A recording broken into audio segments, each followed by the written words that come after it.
नमस्कार दोस्तों, मेरा नाम है विमल सिंह। बालाजी स्टडी अड्डा में आपका स्वागत है। भूगोल के अलग-अलग टॉपिक वाइज़ प्रश्नों की प्रैक्टिस हम आपको करा रहे हैं। तो हमारा टॉपिक चल रहा था विश्व की कृषि। इससे पहले हमने इसका पार्ट नंबर 7 देखा था। यदि आपने नहीं देखा है, साइड में आई बटन में पिछला वाला वीडियो मिल जाएगा। आज हम देखेंगे इसका पार्ट नंबर 8, जिसमें इसके आगे के प्रश्न हम 121 से 140 तक प्रश्न देखेंगे। लास्ट में एक प्रश्न हम आपसे भी पूछेंगे। तो चलिए शुरू करते हैं प्रश्न नंबर 121 से। प्रश्न आपका है कि जूट उत्पादन देशों की अगर बात की जाए, तो इसमें सबसे अधिक प्रति हेक्टेयर जूट का उत्पादन आपको किस देश में जो है वो देखने को मिलता है? ब्राजील, मलेशिया, बांग्लादेश या फिर संयुक्त राज्य अमेरिका। बताइए इनमें से कौन सा सही होगा? तो बताइए ऑप्शन एबीसीडी में से कौन सा जो है वो सही होगा। आंसर की बात करते हैं, आपका ऑप्शन सी वाला यहाँ पर सही होगा। बांग्लादेश आपका जो है वो सही हो जाएगा। जूट उत्पादन देशों की बात करें और पूछा जाए प्रति हेक्टेयर के हिसाब से, तो सबसे अधिक प्रति हेक्टेयर जूट का जो उत्पादन है वो आपको बांग्लादेश में देखने को मिलता है। सी वाला आपका ऑप्शन यहाँ पर सही होगा। अगला प्रश्न देखते हैं 122 कि विश्व का सर्वाधिक जूट उत्पादक क्षेत्र जो है वो कौन सा है? गंगा ब्रह्मपुत्र डेल्टाई मैदान, गंगा ब्रह्मपुत्र का मैदान, कांगो बेसिन या फिर इरावदी बेसिन। बताइए इन चार ऑप्शन में से कौन सा जो है वो सही होगा। विश्व का सर्वाधिक जूट उत्पादक क्षेत्र जो है वो इन चारों ऑप्शन में से कौन सा सही होगा।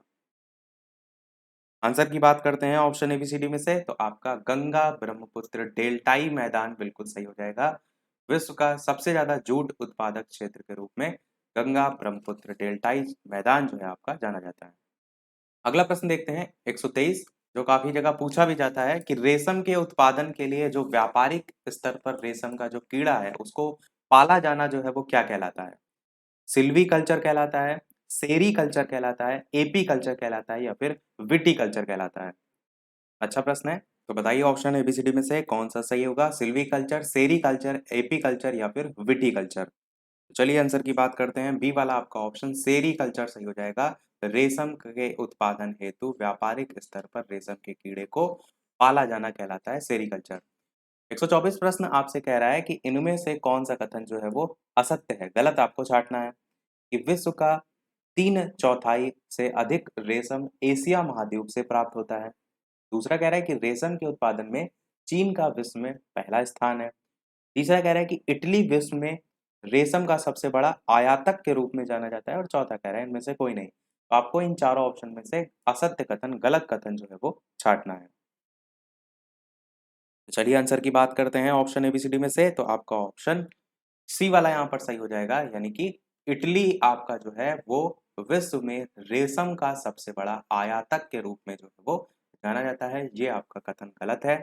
तो ऊपर वाले प्रश्न पॉइंट से ही आपको समझ में आ रहा है कि रेशम के उत्पादन में चीन का विश्व में जो है वो प्रथम स्थान है। और आयातक के रूप में या भारत में अगर बात करें तो कच्चे रेशम का जो आयात है वो मुख्य रूप से चाइना से ही होता है।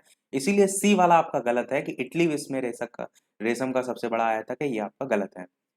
125 प्रश्न आपको कथन दे रखा है, कारण दे रखा है और आपको बताना है कि सही कौन सा है।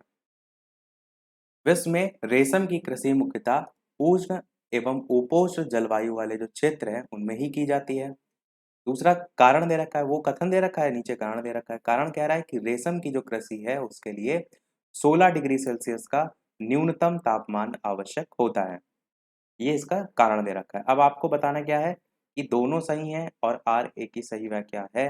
दूसरा कह रहा है दोनों सही है परंतु आर ए की सही व्याख्या नहीं है। तीसरा कह रहा है ए तो सही है परंतु आर गलत है। और चौथा कह रहा है ए गलत है, आर सही है। बताइए इनमें से कौन सा सही होगा। आंसर की बात करते हैं ऑप्शन एबीसीडी में से, तो आपका पहला ही ऑप्शन यहाँ पर सही हो जाएगा। ए यानी कथन और कारण दोनों ही आपके सही हैं और साथ ही साथ आर जो है वो ए की सही व्याख्या भी जो है वो है। 126 प्रश्न आपका है कथन कि भारत कच्चे रेशम का एक प्रमुख निर्यातक देश है। और दूसरा कह रहा है कि भारत विश्व में कच्चे रेशम का दूसरा सबसे बड़ा उत्पादक देश है। ऊपर जो है जलवायु के संदर्भ में पूछा गया था, यहाँ पर देश के संदर्भ में पूछा गया है। बताइए कि दोनों सही हैं, आर ए की सही व्याख्या है। दोनों सही हैं, आर ए की सही व्याख्या नहीं है। ए सही है, आर गलत है, ए गलत है, आर सही है। इस टाइप से चार ऑप्शन दे रखे हैं। ऑप्शन एबीसीडी में से आंसर की बात करते हैं कौन सा सही होगा, तो आपका ऑप्शन डी वाला यहाँ पर सही होगा कि ए कथन आपका गलत है और आर यानी जो इसका कारण दे रखा है वो सही है कि भारत विश्व में कच्चे रेशम का दूसरा सबसे बड़ा उत्पादक देश के रूप में जाना जाता है। बिल्कुल सही है। कच्चे रेशम का एक प्रमुख निर्यातक देश भी है, ये आपका गलत है। तो डी वाला आपका आंसर होगा। अगला देखते हैं 127 प्रश्न, इनमें से कौन सा कथन सत्य है, आपको ये जो है वो छांटना है। साथ ही साथ वीडियो पसंद आए तो लाइक भी सभी लोग अवश्य करते रहिएगा, इस प्रकार अच्छे अच्छे प्रश्न हम प्रैक्टिस करते रहें। पहला पॉइंट कह रहा है कि रेशम एक प्रकार के कीड़े से जो है वो प्राप्त किया जाता है, जिसे शहतूत के जो वृक्ष हैं उन पर जो है वो पाला जाता है। दूसरा कह रहा है कि रेशम का जो उत्पादन है वो उष्ण एवं उपोष्ण कटिबंध में होता है। तीसरा कह रहा है कि चीन, भारत, उज्बेकिस्तान और ब्राजील रेशम के क्रमशः सबसे बड़े उत्पादक हैं। और चौथा कह रहा है उपर्युक्त सभी। बताना है आपको इन चारों ऑप्शन में से कौन सा जो है वो सत्य है। तो ऑप्शन एबीसीडी में से आंसर की बात करते हैं, कौन सा सही होगा। तो बिल्कुल आपका ऑप्शन यहाँ पर डी वाला सही होगा, यानी कि सभी आपके सही हैं। रेशम एक प्रकार के कीड़े से प्राप्त होता है, जिसे हमें शहतूत के जो वृक्ष हैं उसके वृक्षों पर जो है वो पाला जाता है। बी भी सही है, रेशम का उत्पादन उष्ण और उपोष्ण कटिबंध में होता है। ऊपर अभी दो कथन और कारण करके आया, तो वहां पर हमने देखा था इसी टाइप से प्रश्न पूछा गया था। सी वाला है आपका चीन, भारत, उज्बेकिस्तान और ब्राजील रेशम के क्रमशः सबसे बड़े उत्पादक हैं। तो ये भी हमने देखा, चाइना देखा, भारत से पहले देखा, उज्बेकिस्तान और ब्राजील। और याद रखिएगा आंसर आपका उपर्युक्त सभी यहाँ पर बिल्कुल सही हो जाएगा। देखते हैं हमारा अगला प्रश्न 128, इनमें से कौन सा कथन जो है वो असत्य है, गलत कथन आपको यहाँ काटना है। पहला कह रहा है कि रबड़ की जो कृषि है उसके अंतर्गत विश्व में सबसे अधिक क्षेत्रफल थाईलैंड जो है उसमें पाया जाता है। दूसरा कह रहा है कि विश्व में प्राकृतिक रबड़ की तुलना में कृत्रिम जो रबड़ है उसका अधिक उत्पादन होता है। तो तीसरा कह रहा है कि विश्व के कुल रबड़ उत्पादन का लगभग 90% दक्षिण पूर्वी जो एशिया है उससे प्राप्त होता है। और चौथा कह रहा है संयुक्त राज्य अमेरिका कृत्रिम रबड़ का सबसे बड़ा उत्पादक देश है। आपको बताना है इन चारों में से कौन सा जो है वो असत्य है। ऊपर जो आप प्रश्न देख रहे थे वो आप देख रहे थे रेशम से संबंधित, यहाँ से प्रश्न स्टार्ट हो रहे हैं रबड़ से संबंधित। मैंने स्टार्टिंग में बताया था आपको कि हम एक एक जो पर्टिकुलर फसल है उस पर बेस्ड प्रश्न को जो है वो देखते हुए चल रहे हैं। तो कौन सा कथन यहाँ पर असत्य है ये आपको छांटना था। बताइए इनमें से कौन सा सही होगा। आंसर की चलिए बात करते हैं, तो आपका ऑप्शन पहला वाला यहाँ पर सही हो जाएगा कि रबड़ की जो कृषि है उसके अंतर्गत विश्व में सबसे अधिक क्षेत्रफल आपको थाईलैंड में देखने को मिलता है, थाईलैंड में पाया जाता है। ये वाला कथन यहाँ पर गलत है।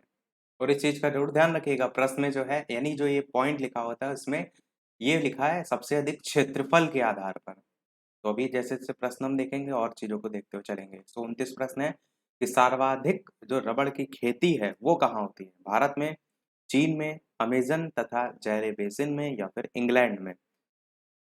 बताइए इनमें से कौन सा जो है आपका सही होगा। आपको बताना है कि सर्वाधिक रबड़ की जो खेती है वो जो है वो कहाँ होती है। आंसर की बात करते हैं इन चारों ऑप्शन में से सी वाला आपका अमेजन तथा जैरे बेसिन जो है आपका सही हो जाएगा। सर्वाधिक रबड़ की खेती यहाँ पर आपको देखने को मिलती है।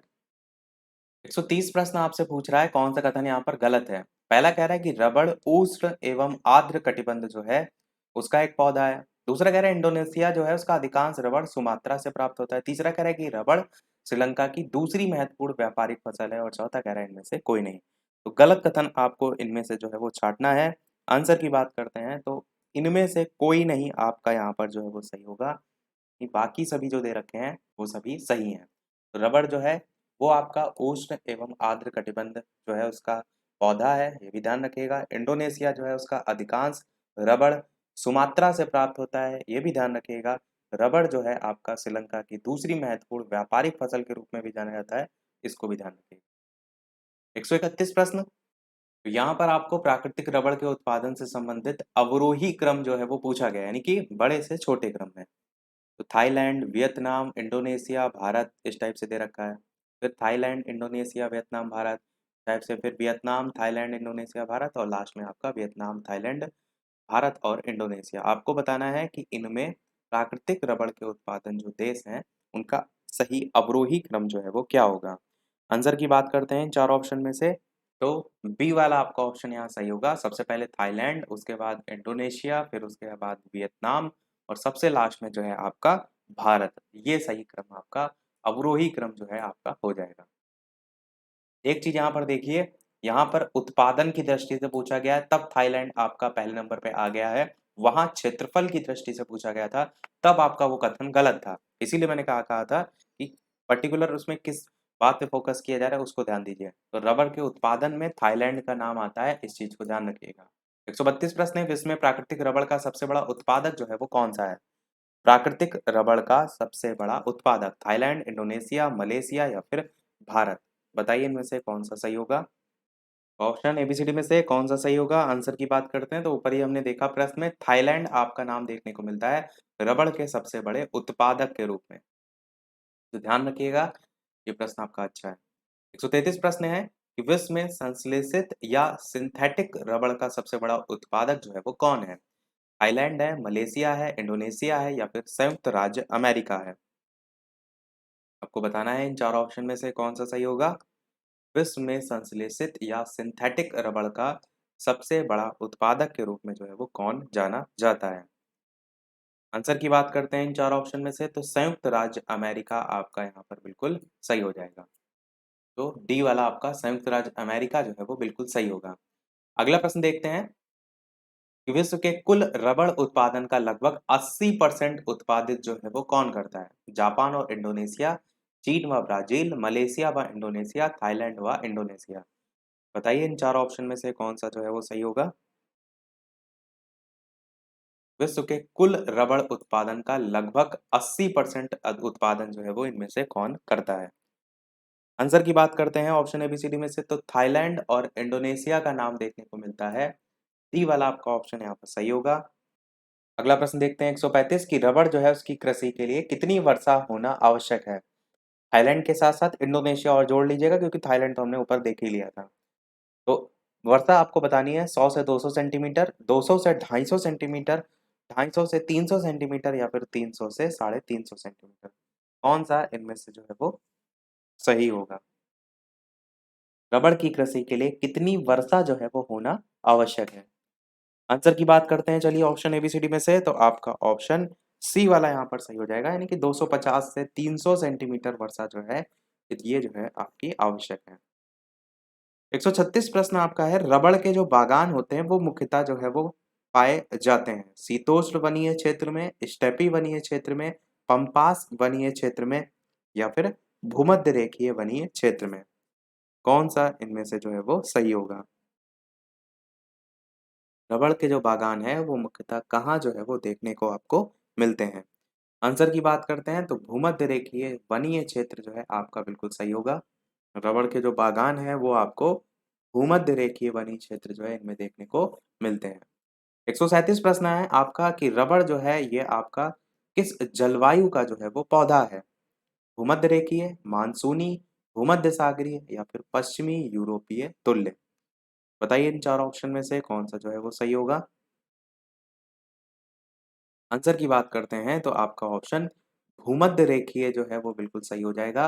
रबड़ जो है वो भूमध्य रेखीय जलवायु का जो पौधा है उसमें आता है। इससे भी आप समझ सकते हैं कि जब भूमध्य रेखीय वनीय क्षेत्र में आपका ये पाया जाता है, तो भूमध्य रेखीय जो जलवायु है उसका भी एक हिस्सा है। तो रबड़ किस जलवायु का पौधा है? भूमध्य रेखीय जलवायु का।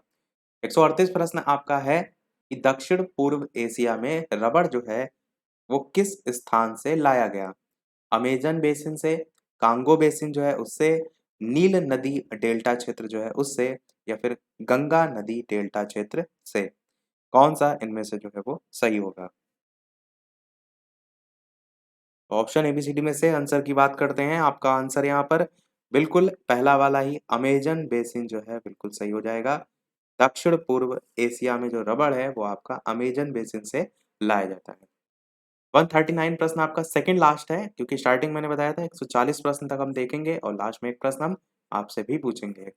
प्रश्न आपका है कि जो प्राकृतिक रबड़ है, ये जो है वो किस क्षेत्र की मुख्य उपज है? दक्षिण अमेरिका, दक्षिण पूर्वी एशिया, मध्य अफ्रीका या भूमध्य सागरीय क्षेत्र? तो बताइए कि जो प्राकृतिक रबड़ है वो किस क्षेत्र की जो है वो मुख्य उपज है? दक्षिण अमेरिका, दक्षिण पूर्वी एशिया, मध्य अफ्रीका या फिर भूमध्य सागरीय क्षेत्र? आंसर की बात करते हैं इन चार ऑप्शन में से, तो आपका बी वाला ऑप्शन यहाँ पर दक्षिण पूर्वी एशिया जो है बिल्कुल सही हो जाएगा। देखते हैं हमारा अगला और इस वीडियो का लास्ट प्रश्न। इसके अलावा वीडियो अभी तक आपने लाइक ना किया हो तो सभी लोग वीडियो को लाइक भी करते रहिएगा। चैनल पर नए हो सब्सक्राइब करके जुड़ जाइएगा। टेलीग्राम चैनल से जो भी ना जुड़े हो लिंक आपको डिस्क्रिप्शन में मिल जाएगी। बालाजी स्टडी अड्डा सर्च करके भी जुड़ सकते हैं। तो 140 प्रश्न आपका है कि तंबाकू की जो कृषि है उसके लिए इनमें से कौन सी भौगोलिक परिस्थिति आवश्यक नहीं है। तो जितने प्रश्न थे वहां पर हमारे समाप्त हो गए। यहाँ से तंबाकू के स्टार्ट हो रहे हैं। तो 18 से 27 डिग्री सेल्सियस तापमान, 100 से 150 सेंटीमीटर वर्षा, खनिज एवं जीवांश युक्त दोमट मिट्टी, सस्ते श्रमिक। इस टाइप से 4 ऑप्शन दे रखे हैं। कौन सा आवश्यक नहीं है ये यहाँ पर जो है वो पूछा गया है। तो चलिए आंसर की बात करते हैं इन चारों ऑप्शन में से। तो आपका ऑप्शन बी वाला यहाँ पर 100 से 150 सेंटीमीटर की जो वर्षा है ये आपकी आवश्यक नहीं है। भौगोलिक परिस्थिति में अगर बात की जाए तो यही आपका आंसर जो है वो बिल्कुल सही हो जाएगा। सभी प्रश्न हमारे समाप्त हुए। अब एक प्रश्न आपके लिए भी, जैसे कि सभी वीडियो में हम आपसे एक न एक प्रश्न पूछते हैं, तो इस वीडियो का आपके लिए प्रश्न है जिसका आंसर वीडियो के मेन कमेंट में टाइप करके आपको बताना है कि विश्व का सबसे बड़ा दुग्ध उत्पादक जो है देश में कौन सा आता है। ए ऑप्शन है ब्राजील, बी ऑप्शन है अमेरिका, सी ऑप्शन है भारत और डी ऑप्शन है आपका जापान। ऑप्शन एबीसीडी में से कौन सा सही होगा, अपना आंसर वीडियो के मेन कमेंट में टाइप करके बताइएगा। लाइव टाइमिंग 2 है, दोपहर के 3 बजे, शाम के 8 बजे। तो लाइव आकर भी वीडियो आप जो है वो देख सकते हैं, प्रश्न की प्रैक्टिस कर सकते हैं। तो मिलते हैं चलिए अगले वीडियो में कुछ नए प्रश्नों के साथ, नए टॉपिक के साथ। तब तक के लिए नमस्कार, जय हिंद।